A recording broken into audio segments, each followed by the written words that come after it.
Hello நண்பா, welcome to my channel mister Tamizha vlog. நான் உங்கள் சதீஷ். இன்னைக்கு என்ன வீடியோவில் பார்க்க போகிறேன்னா, இன்றைக்கி ஓடிடியோட ஸ்ட்ரீமாக மறக்காம நெஞ்சம் இந்த படம் எப்படி இருந்தால் பார்க்கலாம் நண்பா. வாங்க நண்பா, வீடியோக்குள்ளே போகலாம்.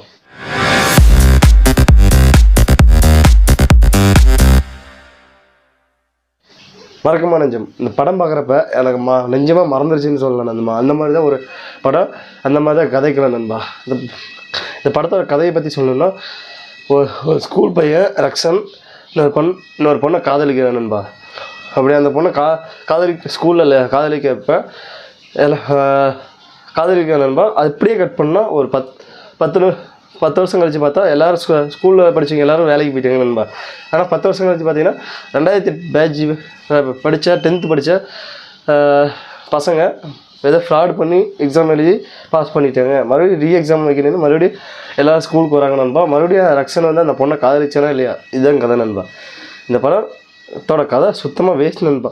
பார்க்குற டைம் வேஸ்ட்டு, ஒரு கிரிஞ்சியான கதை, யாருமே பார்க்க முடியாத ஒரு கதை தான்.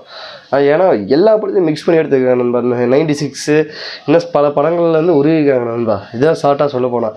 ஸோ இந்த படத்துக்கு வந்து பார்த்திங்கன்னா என்னோட கருத்து என்னென்னா, யாரும் பார்க்க வேணாம் நண்பா. அந்தளவுக்கு இன்ட்ரெஸ்டிங்காக இல்லை, ஒரு என்கேஜிங்மெண்ட்டாக இல்லை. எல்லா படத்துலேருந்து உருவினால எல்லா படத்துலேருந்து அந்த படத்தை கூட என்கேஜ்மெண்ட் இருக்கும், பார்க்கலாங்கிறது தோணும். 96 படமே இப்போயுமே பார்த்தா நல்லாயிருக்கும். ஆனால் இந்த படம்லாம் பார்த்தா இப்போயுமே ஏன்டா பார்க்கணுன்னு தான் தோணும். அந்த மாதிரி தான் நான் நம்ப இருக்குது. ஸோ இந்த படம் யாரும் பார்க்க வேணாம் நண்பா. அந்தளவுக்கு ஒருத்தலைன்னு தான் நான் சொல்லுவேன் நண்பா. ஓகே நண்பா, மீண்டும் அடுத்த வீடியோ சந்திக்கிறேன். நான் உங்கள் பாய் நண்பா.